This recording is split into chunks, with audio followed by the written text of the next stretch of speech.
ജാർഖണ്ഡിലെ 81 അംഗ നിയമസഭയിലെ 56 സീറ്റുകളിലാണ് ഇന്ത്യ സഖ്യത്തിന് മുൻതൂക്കം ലഭിച്ചിരിക്കുന്നത്. ഈ ഇന്ത്യ സഖ്യത്തിന് ജാർഖണ്ഡിൽ ഏറ്റവും അധികം ഗുണം ചെയ്തിരിക്കുന്നത് ഗോത്ര വിഭാഗത്തിൽപ്പെട്ടവരെയും ദളിത് വിഭാഗത്തിൽപ്പെട്ടവരുടെയും വോട്ട് പരമാവധി സമാഹരിക്കാൻ സാധിച്ചു എന്നതാണ്. ഈ സംസ്ഥാനത്തെ ട്രൈബൽ മണ്ഡലങ്ങളിൽ ഭൂരിഭാഗം മണ്ഡലങ്ങളിലും ഇന്ത്യ സഖ്യത്തിലെ സ്ഥാനാർത്ഥികളാണ് വിജയിച്ചിരിക്കുന്നത്. 2024 ലോക്സഭാ തെരഞ്ഞെടുപ്പിലും ഈ ജാർഖണ്ഡിലെ ട്രൈബൽ ലോക്സഭാ മണ്ഡലങ്ങളിൽ ഇന്ത്യ സഖ്യത്തിനായിരുന്നു വ്യക്തമായ മുൻതൂക്കം ഉണ്ടായിരുന്നത്. അതേ ഒരു പാറ്റേൺ ഈ നിയമസഭാ തെരഞ്ഞെടുപ്പിലും ഉണ്ടായി എന്നതാണ് JMM കോൺഗ്രസ് RJD സഖ്യത്തിനെ സംബന്ധിച്ചിടത്തോളം ഏറ്റവും സഹായകരമായ ഒരു ഘടകം.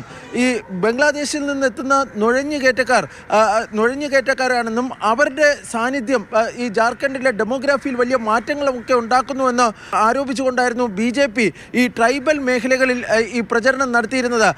അങ്ങനെ നടത്തിയ പ്രചാരണം യഥാർത്ഥത്തിൽ BJPക്കും NDAയ്ക്കും തിരിച്ചടിയായി എന്നാണ് ഈ തെരഞ്ഞെടുപ്പ് ഫലത്തിൽ നിന്ന് വ്യക്തമാകുന്നത്. ദളിത് വിഭാഗങ്ങൾക്ക് പുറമെ സ്ത്രീ വോട്ടർമാരുടെ വ്യക്തമായ പിന്തുണയും ഇത്തവണ ഹേമന്ത് സോറൻ നേതൃത്വം നൽകിയ ഈ സഖ്യത്തിന് ലഭിച്ചു എന്നതാണ് മറ്റൊരു പ്രധാനപ്പെട്ട കാര്യം.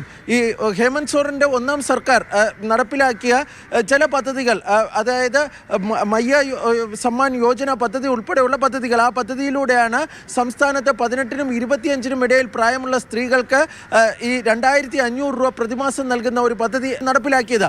അങ്ങനെയുള്ള ഈ ഫ്രീ ബീസ് അഥവാ സൗജന്യങ്ങൾ നൽകുന്ന ഈ പദ്ധതികളും ഈ തെരഞ്ഞെടുപ്പിൽ JMMനെയും കോൺഗ്രസിനും സംബന്ധിച്ചിടത്തോളം വലിയ സഹായകരമായി എന്ന് വേണം ഈ ഫലത്തിൽ നിന്ന് നമുക്ക് മനസ്സിലാക്കുവാൻ വേണ്ടി സാധിക്കുന്നത്.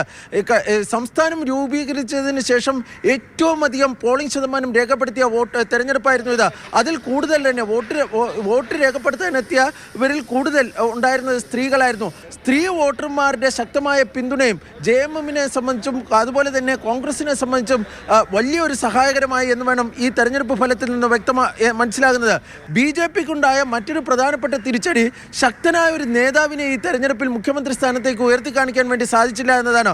ഒരു ഭാഗത്ത് ഹേമന്ത് സോറനെ ഉയർത്തിക്കാണിച്ച് ഇന്ത്യ സഖ്യം പ്രചരണം നടത്തുമ്പോൾ BJPക്ക് അങ്ങനെ ഒരു നേതാവിനെ അദ്ദേഹത്തിന് ബദലായി വയ്ക്കുവാൻ ഇല്ലായിരുന്നു എന്നതും NDA സഖ്യത്തിനെ സംബന്ധിച്ചിടത്തോളം ഒരു വലിയ പോരായ്മയായിരുന്നു. ഏതായാലും ഹേമന്ത് സോറൻ, അധികാരം നിലനിർത്തിയ ഹേമന്ത് സോറൻ തന്നെ ജാർഖണ്ഡിന്റെ മുഖ്യമന്ത്രിയായി തുടരുമെന്ന കാര്യം ഉറപ്പാണ്.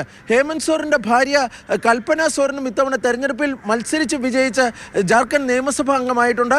അവർ ഒരുപക്ഷെ ഈ ഹേമന്ത് സോറന്റെ അടുത്ത സർക്കാരിൽ, അതായത് പുതുതായി സത്യപ്രതിജ്ഞ ചെയ്യാൻ വേണ്ടി പോകുന്ന ഹേമന്ത് സോറൻ നേതൃത്വം നൽകുന്ന ഇന്ത്യ സഖ്യ സർക്കാരിലെ താക്കോൽ സ്ഥാനങ്ങളിൽ ഒന്നിലെത്തുവാനാണ് സാധ്യത.